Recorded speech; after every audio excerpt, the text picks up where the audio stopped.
ఏపీలో మరొకసారి ఎన్నికలు. వైసీపీ ఎంపీలు ఆ పార్టీకి మోపిదేవి వెంకటరమణ, బి మస్తాన్ రావులు రాజీనామా చేసిన విషయం తెలిసిందే. పార్లమెంట్లో రాజ్యసభ చైర్మన్ జగదీప్ ధన్ఖడ్ కు రాజీనామా పత్రాలను సమర్పించగా ఆయన వీరి రాజీనామాలను ఆమోదించారు. వీరి రాజీనామాతో రాష్ట్రంలో 2 పార్లమెంట్ స్థానాలు ఖాళీ అయినట్లు రాజ్యసభ బులెటిన్ విడుదల చేసింది.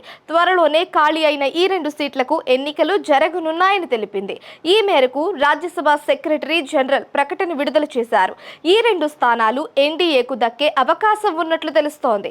అయితే వైసీపీకి రాజీనామా చేసిన ఆ 2 నేతలు టీడీపీలో చేరే అవకాశాలు ఉన్నట్లు తెలుస్తోంది. ఈ విషయంలో మోపిదేవి ఇప్పటికే క్లారిటీ ఇవ్వగా బీదా మస్తాన్ రావు తన నిర్ణయాన్ని వెల్లడించాల్సి ఉంది.